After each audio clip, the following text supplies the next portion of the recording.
Good evening dear students. IMA के digital platform पर आप सबका स्वागत है। और आरबीएसई बोर्ड के लिए चल रही सीरीज में आज अपन एक नया चैप्टर लेकर हाजिर है।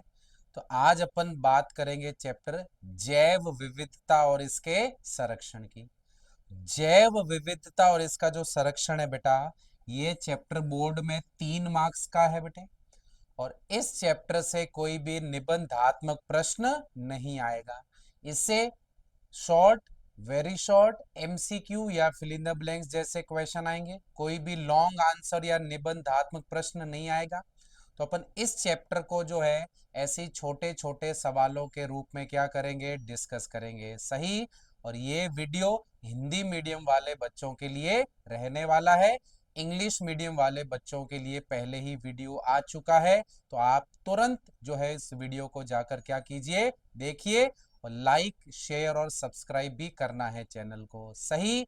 बढ़ते हैं पहले सवाल की तरफ। अब देखो, पहला सवाल है, जैव विविधता को क्या कीजिए, परिभाषित कीजिए। तो ध्यान रखना, अलग अलग जैविक स्तरों पर, अलग अलग जैविक स्तरों पर जितने भी जीव उपस्थित होते हैं, सारे जीवों को मिलाकर ही क्या बोलते हैं, जैव विविधता। क्या बोला? विभिन्न जैविक स्तरों पर, विभिन्न जैविक स्तरों पर जितने भी जीव पाए जाते हैं, समस्त जीवों को मिलाकर ही क्या बोलते हैं, जैव विविधता। तो बोले जैव विविधता क्या है, तो इधर देखना कि विभिन्न जैविक स्तरों पर, विभिन्न जैविक स्तरों पर उपस्थित, उपस्थित समस्त जीवों का समूह जो है, इस समस्त जीवों का जो समूह है बेटा, यही क्या कहलाएगा, जैव विविधता कहलाएगा। ठीक। तो बढ़ते हैं अगले प्रश्न की तरफ। सही। अब अगला सवाल क्या है, इधर देखो। अगला सवाल है कि जैव विविधता के हॉटस्पॉट क्या है। और भारत में जो हॉटस्पॉट है उनके क्या बताने हैं, नाम बताने हैं। तो पहले तो देखते हैं हॉटस्पॉट है क्या। ऐसे क्षेत्र जिनकी जैव विविधता बहुत क्या होती है, अधिक होती है। ऐसे क्षेत्र जिनकी जैव विविधता बहुत अधिक होती है, उन्हें ही क्या बोलते हैं, जैव विविधता के हॉटस्पॉट। तो बोले जैव विविधता के हॉटस्पॉट क्या है, तो इधर देखना कि उच्च जैव विविधता वाले, उच्च जैव विविधता वाले जो क्षेत्र है, यही क्या कहलाते हैं, यही जैव विविधता के हॉटस्पॉट कहलाते हैं। जिनकी जैव विविधता उच्च होती है, तो ऐसे ही क्षेत्रों को क्या बोलते हैं, हॉटस्पॉट बोलते हैं। वो सुनो, हॉटस्पॉट जो है पूरे पृथ्वी के क्षेत्रफल का 2% से भी कम हिस्सा है। लेकिन अगर इन हॉटस्पॉट को बचा दिया जाए, तो जैव विविधता की हानि को 30% तक क्या कर सकते हैं, घटा सकते हैं। तो कितने महत्वपूर्ण है कि ये हॉटस्पॉट पृथ्वी के क्षेत्रफल का 2% से भी कम हिस्सा है। और इनको बचाने पर जैव विविधता की हानि को 30% तक क्या कर सकते हैं, कम कर सकते हैं। तो क्या कह रहा हूं, इधर देखो मैं।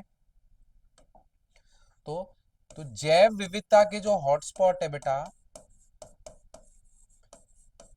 जैव विविधता के हॉटस्पॉट 2% से भी क्या है बेटा, कम क्षेत्रफल में है। 2% से भी कम क्षेत्रफल में है। और इनका संरक्षण करने पर, इनका संरक्षण करने पर जो है, इनका संरक्षण करने पर जैव विविधता की हानि को जो है, जैव विविधता की हानि को 30% तक क्या कर सकते हैं, कम कर सकते हैं। फिर सवाल पूछा है, भारत में जैव विविधता के हॉटस्पॉट कितने हैं।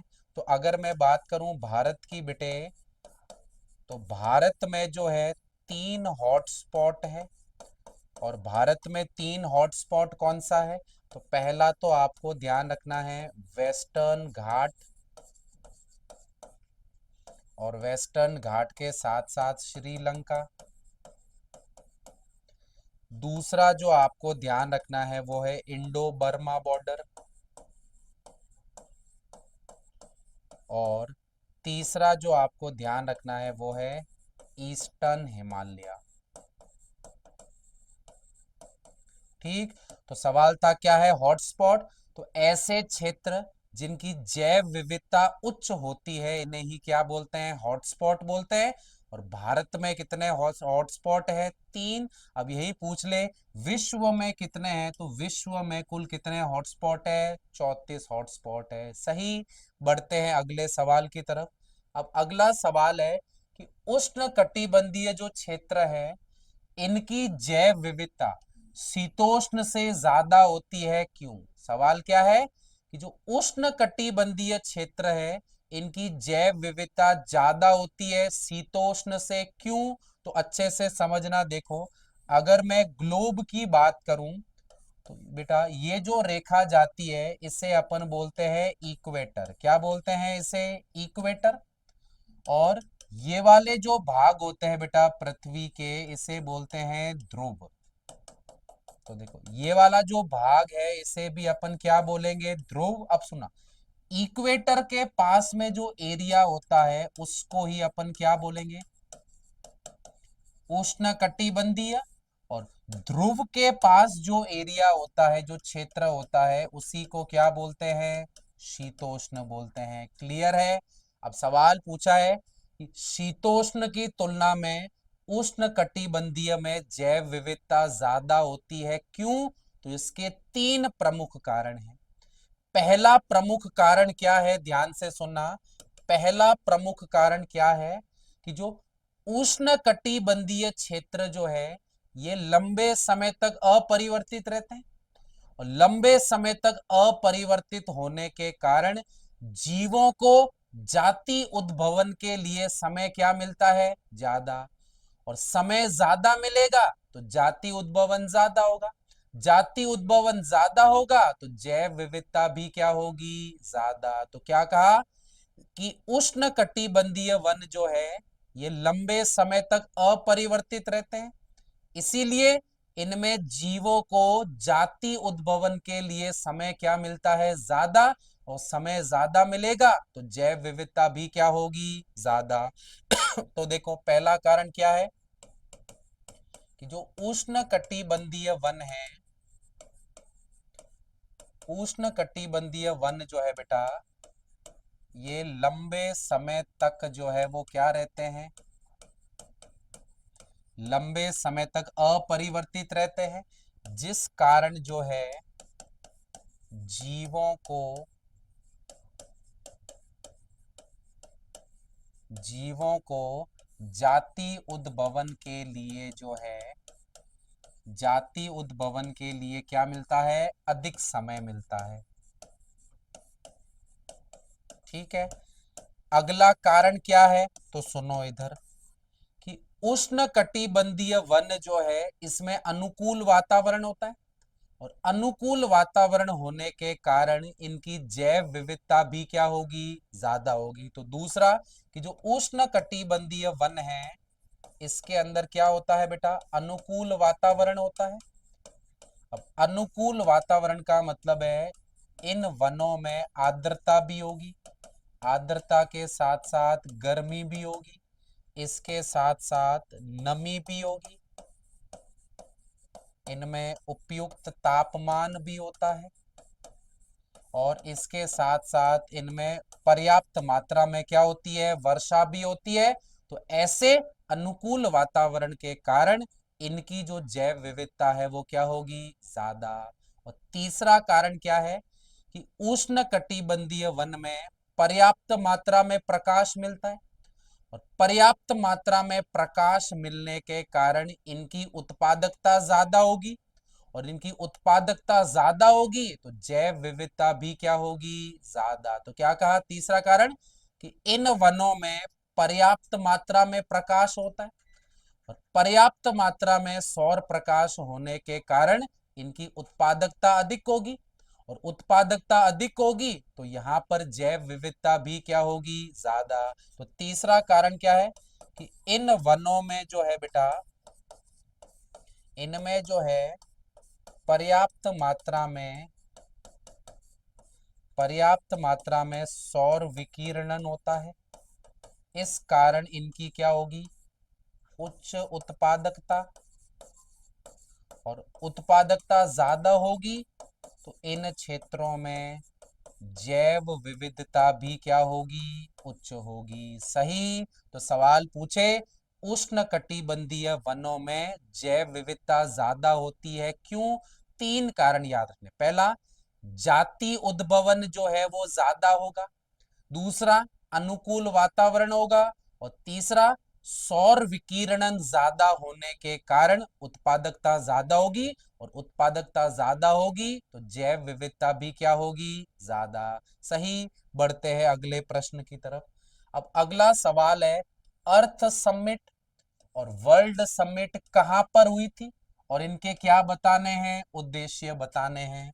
अब देखो, अगर मैं अर्थ समिट की बात करूं तो ये अर्थ समिट जो है ये हुआ था 1992 में। और स्थल पूछे कि कहाँ हुआ था, तो ये हुआ था बेटा रियो डी जेनेरियो में।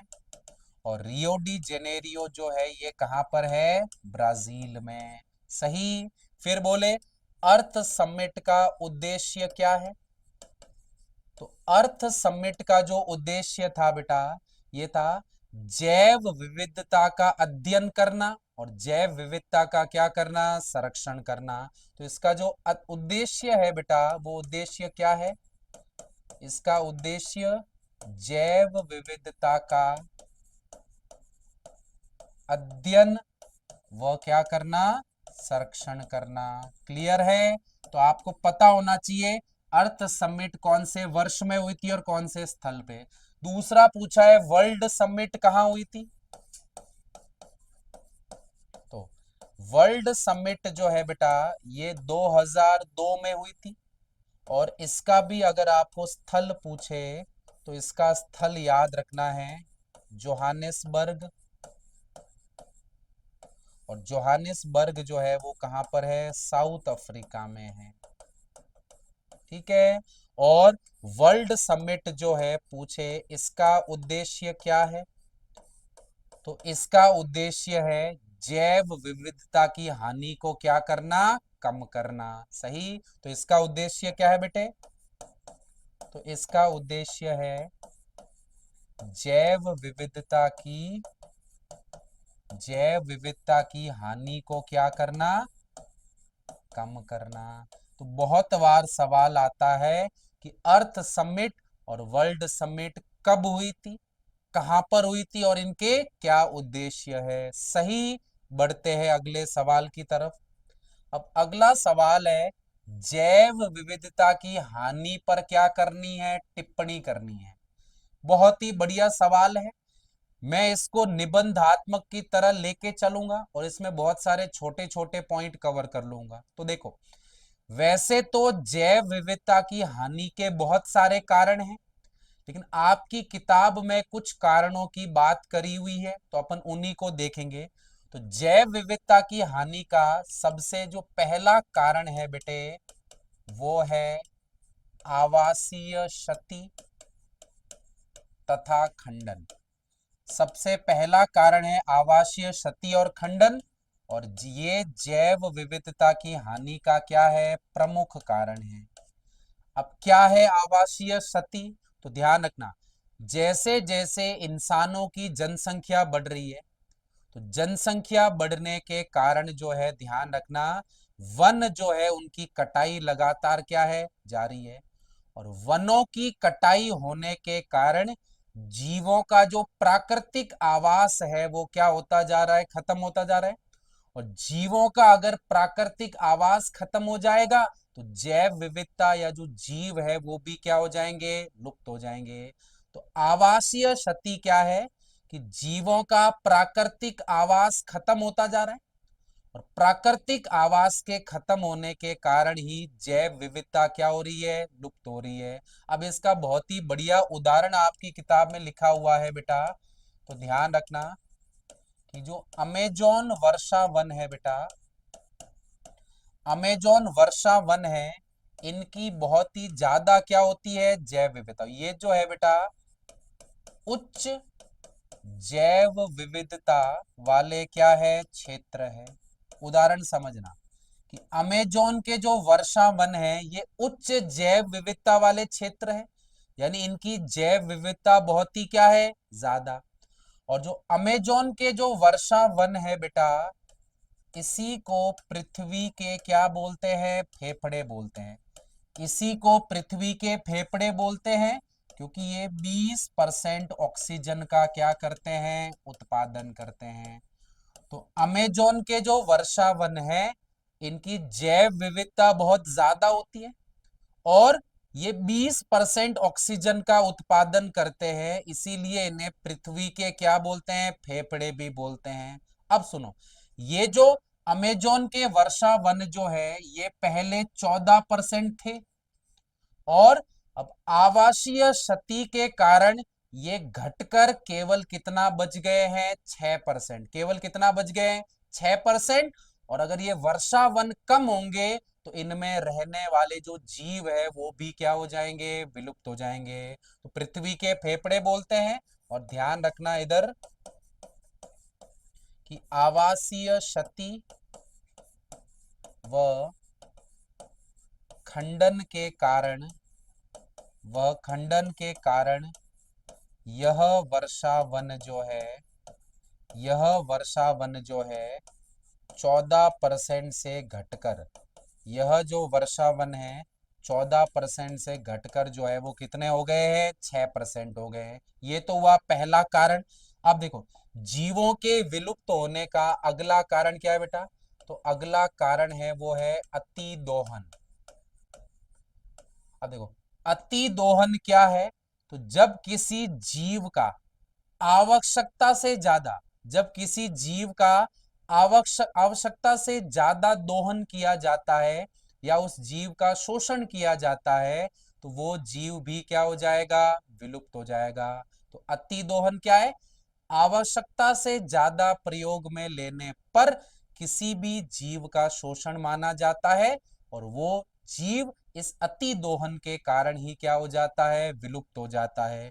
और अति दोहन के कारण दो जीव आपको याद रखने हैं जो विलुप्त हो गए हैं। एक तो है पैसेंजर पिजन, और पैसेंजर पिजन के साथ एक आपको याद रखना है स्टेलर सी काऊ। ये दोनों अति दोहन के कारण क्या हो गए हैं, विलुप्त हो गए हैं। सही।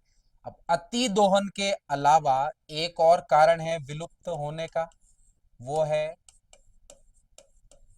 विदेशी जाति का, विदेशी जाति का आगमन। अब सुनो ये क्या है, तो इधर देखना कि जब किसी पारितंत्र में, जब किसी पारितंत्र में कोई विदेशी जाति आती है, तो विदेशी जाति के आने पर वो पारितंत्र क्या होता है, प्रभावित होता है। और इस विदेशी जाति के कारण उस पारितंत्र में रह रही स्थानीय जातियां क्या होने लगती है, लुप्त होने लगती है। क्या कहा कि अगर किसी पारितंत्र में कोई विदेशी जाति आती है, तो विदेशी जाति आने पर वह पारितंत्र क्या होगा, अत्यधिक प्रभावित होगा। और इस विदेशी जाति के कारण पारितंत्र में रह रही स्थानीय जातियां क्या होने लगती है, लुप्त होने लगती है। तो इस विदेशी जातियों के कुछ उदाहरण आपकी किताब में लिखे हुए हैं, जैसे आपको ध्यान रखना है नाइल पर्च। और नाइल पर्च जो है बेटा ये एक विदेशी जाति है, और नाइल पर्च जो है इसको विक्टोरिया झील में प्रवेश करवाया गया। और विक्टोरिया झील में प्रवेश करने पर वहां पर स्थानीय रूप से, वहां पर स्थानीय रूप से उपस्थित जो किकलेड फिश जो है ये किकलेट फिश क्या हो गई, विलुप्त हो गई। क्लियर है। एक और उदाहरण ध्यान रखना है, देखो विदेशी जाति का एक और उदाहरण ध्यान रखना है, वो है अफ्रीकन कैटफिश। ठीक है, और इसको ही बोलेंगे क्लेरियस, ये भी विदेशी जाति है। इसके साथ एक और आपको ध्यान रखना है जो कि है जलकुंभी, इसे क्या बोलेंगे, आइकॉर्निया। ठीक है, और जो आइकॉर्निया है इसे ही अपन बोलेंगे बंगाल का आतंक बोलेंगे। इसके बाद एक और विदेशी जाति याद रखनी है आपको जो कि है पार्थीनियम। और पार्थीनियम जो है इसी को क्या बोलते हैं, गाजर घास। तो अगर किसी पारितंत्र में कोई विदेशी जाति आती है तो विदेशी जाति के आने पर भी पारितंत्र के अंदर उपस्थित स्थानीय जातियां क्या हो जाती है, विलुप्त हो जाती है। क्लियर है। अब देखो जीवों के विलुप्त होने का एक और कारण है बेटा, और यह क्या है बेटा, सहविलोपन है। कौन सा कारण है, सहविलोपन है। अब सहविलोपन क्या कहता है कि अगर दो जीव अविकल्पी रूप से एक दूसरे पर निर्भर करते हैं, अगर दो जीव अविकल्पी रूप से एक दूसरे पे निर्भर करते हैं तो उसमें से अगर एक जीव विलुप्त होता है तो उस पे निर्भर दूसरा जीव भी क्या हो जाएगा, विलुप्त हो जाएगा। क्या कहा कि जब दो जीव अविकल्पी रूप से एक दूसरे पे निर्भर करते हैं तो उनमें से अगर एक जीव विलुप्त होगा तो उस पे अविकल्पी रूप से निर्भर दूसरा जीव भी क्या हो जाएगा, विलुप्त हो जाएगा। क्लियर है। तो जैव विविधता की हानि के कितने कारण हैं, चार। पहला तो है आवासीय क्षति, दूसरा कारण है अतिदोहन, तीसरा कारण है विदेशी जाति का आगमन, और चौथा कारण आपको याद रखना है सह विलोपन। सही। बढ़ते हैं अगले सवाल की तरफ। अब अगला सवाल है किन्हीं दो विदेशी जातियों के क्या लिखने हैं, नाम लिखने हैं। तो बिल्कुल लिख देते हैं। देखो अभी बताया कि विदेशी जातियों के नाम लिखने हैं, तो कौन कौन सी थे देखो। तो एक तो आपको याद रख लेनी है नाइल पर्च। ठीक है, दूसरा याद रखना है पार्थीनियम। अब यहां पर तो दो ही लिखी है लेकिन एक और लिख देते हैं अपन जो कि है आइकॉर्निया। ठीक है, और आइकॉर्निया को ही क्या बोलेंगे, जलकुंभी बोलेंगे। तो पहला तो सवाल ये हो गया कि इन्हीं विदेशी जातियों के नाम लिखने हैं, तो अपन लिख चुके हैं। फिर पूछा है विदेशी जाति के आगमन पर पारितंत्र बहुत अधिक प्रभावित होता है, कथन की पुष्टि कीजिए। बहुत ही बढ़िया सवाल है, सुनना। विदेशी जाति के आने पर पारितंत्र अत्यधिक प्रभावित होता है या उसमें उपस्थित जातियां नष्ट होने लगती है, क्यों। तो कारण सुनना। विदेशी जाति जो है इसका कोई प्राकृतिक शिकारी नहीं होता, और इसका कोई प्राकृतिक शिकारी नहीं है तो इसका कोई भक्षण नहीं करेगा, और इसका कोई भक्षण नहीं करेगा तो विदेशी जाति की संख्या क्या होगी, बढ़ेगी। और विदेशी जाति की संख्या बढ़ेगी तो ये स्थानीय जातियों को क्या कर देगी, विलुप्त कर देगी। तो सवाल पूछे विदेशी जाति पारितंत्र को प्रभावित करती है, क्यों। तो कारण सुनना, विदेशी जाति का कोई प्राकृतिक शिकारी नहीं है, और इसका कोई शिकारी नहीं है तो विदेशी जाति की संख्या क्या होगी, बढ़ेगी।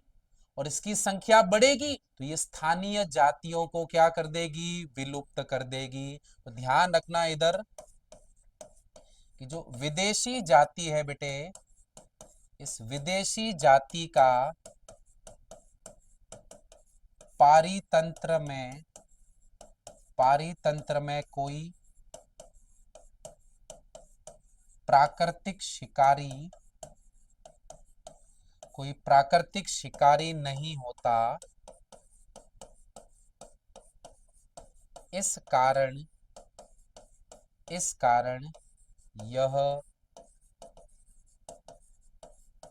स्थानीय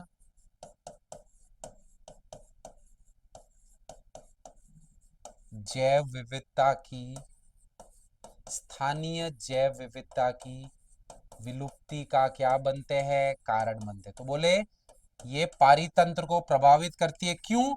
क्योंकि इसका पारितंत्र में कोई प्राकृतिक शिकारी नहीं होता है। सही। बढ़ते हैं अगले सवाल की तरफ। अब अगला सवाल है कि एलेक्जेंडर वॉन हम्बोल्ट समीकरण लिखना है और बताना है इस समीकरण में जेड का क्या मतलब है। अब ये समीकरण क्या है, तो इधर देखो, ये समीकरण कहता है कि S बराबर क्या होता है, सी ए जेड। क्या है? S इक्वल टू क्या है, सी ए जेड। अब सवाल आता है इसमें S का क्या मतलब है, तो इसमें S का मतलब होता है स्पीशीज रिचनेस। और इसमें C का क्या मतलब है, तो इस समीकरण में C का मतलब होता है वाई इंटरसेप्ट। और इस समीकरण बोले ए का क्या मतलब है, तो इस समीकरण में ए का मतलब होता है एरिया या क्षेत्रफल। और बोले इसमें जेड का क्या मतलब है, तो इसमें जेड का मतलब होता है ढाल, या जिसको अपन बोलेंगे स्लोप। और जेड जो है इसको अपन और क्या बोलते हैं, इसको रिग्रेशन कॉफिशिएंट भी बोलते हैं। ठीक है। तो पहला तो सवाल ये था कि एलेक्जेंडर वॉन हम्बोल्ट समीकरण लिखना है। तो समीकरण क्या है, एस बराबर सी ए जेड। और बोले इस समीकरण में जेड किसको दर्शाता है, तो जेड का मतलब होता है ढाल या रिग्रेशन कॉफिशिएंट। अब सुनो, ये जो जेड है ये जैव विविधता का क्या है, सूचक है। किसका सूचक है, जैव विविधता का क्या है, सूचक है। यानी जेड का मान जितना अधिक होगा तो उस क्षेत्र की जैव विविधता भी क्या होगी, अधिक होगी। तो सुनो, जेड जो है वो किसको दर्शाता है, ढाल को। और जेड जो है ये जैव विविधता का क्या है, सूचक है। यानी जेड का मान जितना ज्यादा होगा तो जैव विविधता भी उतनी ही क्या होगी, ज्यादा। तो क्या यहां पर मैं लिख सकता हूं, जेड जो है ये जैव विविधता का क्या है, जैव विविधता का क्या है, सूचक है। यानी अगर जेड का मान, जेड का मान अधिक है तो इस केस में जो जैव विविधता है उसका मान भी क्या होगा, ज्यादा होगा। और आपकी किताब में कुछ क्षेत्रों के लिए जेड का मान दिया हुआ है जो रिक्त स्थान या वस्तुनिष्ठ प्रश्न के रूप में आ सकता है। तो अगर आपको बोले किसी छोटे क्षेत्रफल के लिए, किसी छोटे क्षेत्रफल के लिए, छोटे क्षेत्रफल के लिए जेड का मान कितना होगा, तो छोटे क्षेत्रफल के लिए जेड का मान होता है 0.1 से 0.2। अब बोले किसी बड़े क्षेत्रफल के लिए, किसी बड़े क्षेत्रफल के लिए बोले जेड का मान, तो बड़े क्षेत्रफल के लिए जेड का मान 0.6 से 1 पॉइंट कितना होगा, 2। अब बोले उष्ण कटिबंधीय वन, तो उष्ण कटिबंधीय वन जो है इन वनों के लिए जेड का मान कितना होगा, 1.15 के आसपास होगा। क्लियर है। तो एलेक्जेंडर वॉन हम्बोल्ट समीकरण क्या है, एस बराबर सी ए जेड। और सुनो, अगर अगर इसका आप ग्राफ बनाते हो तो इसका ग्राफ कैसा बनेगा, इसका ग्राफ बनेगा रेक्टेंगुलर हाइपरबोला। कैसा बनेगा, रेक्टेंगुलर हाइपरबोला बनेगा। सही। और इस समीकरण को अगर मैं लॉग के रूप में लिखूं तो ये क्या हो जाएगा, लॉग एस बराबर, लॉग एस बराबर क्या हो जाएगा, log C plus Z log क्या हो जाएगा, ए। इतनी तो गणित आपको आती ही होगी कि अगर इस समीकरण को मैं लॉग के रूप में लिखूंगा तो ये कुछ इस तरह से हो जाएगा। और अगर इसका मैं ग्राफ बनाऊंगा तो इसका जो ग्राफ है वो कैसा बनेगा, सरल रेखा बनेगा या स्ट्रेट लाइन बनेगा। सही। बढ़ते हैं अगले सवाल की तरफ। अब अगला सवाल है, स्वस्थाने और परस्थाने संरक्षण में क्या लिखो, अंतर लिखो। तो देखो, एक तरफ तो बात करेंगे अपन स्वस्थाने की, जिसे बोलेंगे इन सीटू, और एक तरफ अपन बात करेंगे परस्थाने की, जिसे बोलेंगे एक्स सीटू। क्या अंतर है सुनो।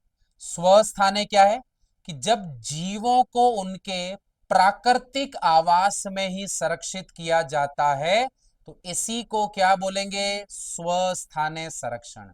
कि जब जीवों को उनके प्राकृतिक आवास में ही संरक्षित किया जाता है, तो इसी को क्या बोलेंगे, स्वस्थाने संरक्षण। तो स्वस्थाने संरक्षण क्या है कि इनमें जो है जीवों को जीवों को उनके जीवों को उनके जो है प्राकृतिक आवास में ही क्या किया जाएगा, संरक्षित किया जाएगा। क्लियर है। अब इसके साथ सुनो कि अगर आपको एक पूरे के पूरे पारितंत्र को संरक्षित करना है, तो पूरे पारितंत्र को संरक्षित करने के लिए भी कौन सी विधि आएगी, स्वस्थाने। क्योंकि जो पारितंत्र जहां पर है वहीं पर उसे क्या करना पड़ेगा, संरक्षित। तो स्वस्थाने में ही ध्यान रखना कि संपूर्ण संपूर्ण पारितंत्र का जो संरक्षण है, ये संरक्षण भी किस विधि द्वारा बेटा, ये भी स्वस्थाने विधि द्वारा होता है। क्लियर है। इसके साथ साथ सुनना, अगर कोई एंडेमिक जाति है, तो एंडेमिक जाति का संरक्षण भी किससे होगा, स्वस्थाने द्वारा। अब बोलोगे सर ये एंडेमिक जाति क्या है, तो ऐसी जातियां जो एक विशेष भौगोलिक वातावरण में मिलती है उनको ही क्या बोलेंगे, एंडेमिक। जो एक विशेष भौगोलिक वातावरण में मिलती है उन्हें ही क्या बोलेंगे, एंडेमिक। और एंडेमिक जातियों के संरक्षण के लिए ही क्या लिया जाता है, स्वस्थाने। तो स्वस्थाने क्या ध्यान रखना है कि एंडेमिक जातियों का जो संरक्षण है ये भी स्वस्थाने विधि से ही करते हैं। अब सवाल ये है कि स्वस्थाने संरक्षण जो है, इस स्वस्थाने संरक्षण के क्या बताने हैं, उदाहरण। तो पहला उदाहरण याद रखना है आपको, वो है नेशनल पार्क। पहला कौन सा ध्यान रखना है, नेशनल पार्क। दूसरा आपको ध्यान रखना है वो है बेटा वाइल्ड लाइफ सेंचुरी। दूसरा कौन सा, वाइल्ड लाइफ सेंचुरी। तीसरा आपको याद रखना है वो है जैव मंडल निश्चय। ठीक है। और अगला याद रखना है वो है सेक्रेड ग्रूव्स। तो यहां से भी सीधा सीधा सवाल आता है कि किन्हीं दो स्वस्थाने संरक्षण के क्या लिखो, नाम लिखो। तो उदाहरण सारे पता होने चाहिए, national park, wild life sanctuary, जैव मंडल निश्चय और सेक्रेड ग्रुप्स। अब बोले पर स्थाने या बही स्थाने क्या होते हैं, तो सुनो। जब जीवों को उनके प्राकृतिक आवास से निकालकर मानव निर्मित आवास में संरक्षित किया जाता है, तो इसी को क्या बोलेंगे, परस्थाने। तो परस्थाने क्या है, तो सुनो इधर, इसमें क्या करेंगे, जीवों को जीवों को प्राकृतिक आवास से निकालकर जो है वो मानव निर्मित, या मैं बोलूंगा बेटे कृत्रिम आवास में संरक्षित किया जाता है, तो इसी को क्या बोलेंगे, परस्थाने बोलेंगे। सही। अब सुनो, अगर कोई संकटग्रस्त जाति है, संकटग्रस्त मतलब जो विलुप्ति की कगार पर है, अगर कोई संकटग्रस्त जाति है, तो संकटग्रस्त जातियों के संरक्षण में भी कौन काम आएगा, परस्थाने। क्योंकि इन संकटग्रस्त जातियों को प्राकृतिक वातावरण से निकालकर कृत्रिम या मानव निर्मित वातावरण में क्या किया जाएगा, संरक्षित। तो यहीं से ध्यान रखना कि जो संकटग्रस्त जातियां हैं, इन संकटग्रस्त जातियों को पर स्थाने संरक्षण द्वारा जो है वो क्या किया जाता है, संरक्षित किया जाता है। सही। अब यहां से एक और पॉइंट बोले कि पर स्थाने के उदाहरण क्या है। तो इसका पहला उदाहरण ध्यान रखना है जू, या जिसको जूलॉजिकल पार्क बोलते हैं। दूसरा आपको ध्यान रखना है वानस्पति उद्यान, ठीक है। तीसरा आपको याद रखना है वाइल्ड लाइफ सफारी, ठीक है। चौथा याद रखना है पोलन बैंक। अगला उदाहरण याद रखना है सीड बैंक। अगला याद रखना है उत्तक संवर्धन, ठीक है। तो ये सारे किसके उदाहरण बेटा, पर स्थानीय संरक्षण के उदाहरण हैं। सही। बढ़ते हैं अगले सवाल की तरफ। अब देखो अगला सवाल है आईयूसीएन का पूरा नाम लिखिए। तो आईयूसीएन का पूरा नाम क्या है, तो देखो इसका पूरा नाम है international union for conservation of nature and natural resources. तो इसका पूरा नाम क्या है बेटा, तो इसका पूरा नाम है international international union for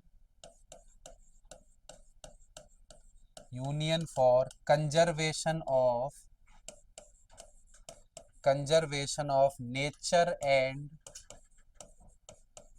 natural resources, ठीक। अब एक और सवाल पूछा है रेस्पिरिन ड्रग जो है वो कौन से पादप से प्राप्त होती है। तो देखो रेस्पिरिन ड्रग जो है ये किसके, अस्थमा के उपचार में काम आती है। किसके उपचार में, अस्थमा के उपचार में काम आती है। और ये एक पादप से प्राप्त होती है जिसका नाम है राउ वोल्फिया वोमिटेरिया। कौन सा पादप है, राउ वोल्फिया वोमिटेरिया। तो बोले कौन से पादप से प्राप्त होती है, राउ वोल्फिया वोमिटेरिया।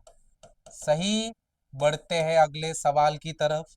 तो देखो बेटा अब अगले सवाल की तरफ बढ़ते हैं जो कि है जैवी अन्वेषण को परिभाषित कीजिए। अब देखो इधर क्या है जैवी अन्वेषण।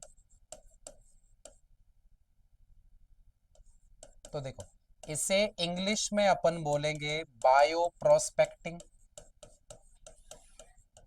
अब देखो जैवी अन्वेषण क्या कहता है कि जैव विविधता का जो है आणविक, आनुवांशिक और जातीय स्तर पे क्या करना, अध्ययन करना। जैव विविधता का आनुवांशिक, आणविक और जातीय स्तर पे अध्ययन करना। क्यों, क्योंकि जैव विविधता से मानव को बहुत सारे आर्थिक क्या होते हैं, लाभ होते हैं। तो बोले जैवी अन्वेषण क्या है, तो सीधी सी बात है बेटा कि जैव विविधता का किस स्तर पे, आणविक स्तर पे, आणविक के साथ साथ आनुवांशिक स्तर पे, और आनुवांशिक के साथ साथ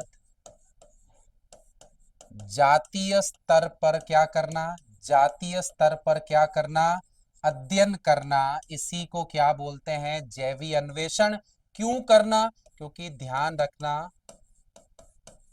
क्योंकि जैव विविधता से जैव विविधता से मानव को बहुत सारे क्या है, आर्थिक लाभ है।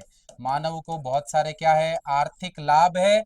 और इसी आर्थिक लाभ के लिए जैव विविधता का आणविक, आनुवांशिक और जातीय स्तर पर अध्ययन करना, इसी को क्या बोलेंगे, जैवी अन्वेषण बोलेंगे। सही। अब अगला सवाल है हमें जैव विविधता का संरक्षण क्यों करना चाहिए, कारण दीजिए। तो सुनो जैव विविधता का संरक्षण क्यों करना चाहिए, इस संदर्भ में तीन मत दिए गए हैं। और वो तीन मत क्या है, तो इधर देखो। तो सवाल आता है कि हमें जैव विविधता का संरक्षण क्यों करना चाहिए। तो जैव विविधता का संरक्षण क्यों करना चाहिए, इस संदर्भ में कितने मत है, तीन मत है। पहला जो मत है बेटा, उसे अपन बोलेंगे संकीर्ण मत, और इसे अंग्रेजी में अपन लिखेंगे नैरो यूटिलिटेरियन।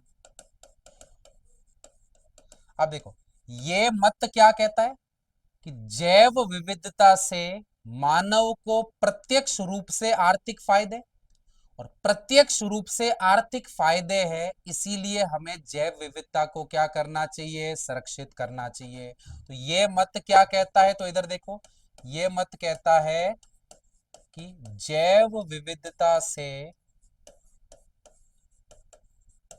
मानव को जो है अनेक प्रत्यक्ष क्या है, आर्थिक फायदे हैं, और इसी आर्थिक फायदों के लिए जैव विविधता का क्या करना चाहिए, संरक्षण करना चाहिए। अब बोले कौन कौन से आर्थिक फायदे हैं, तो कौन कौन से आर्थिक फायदे, तो सुनो।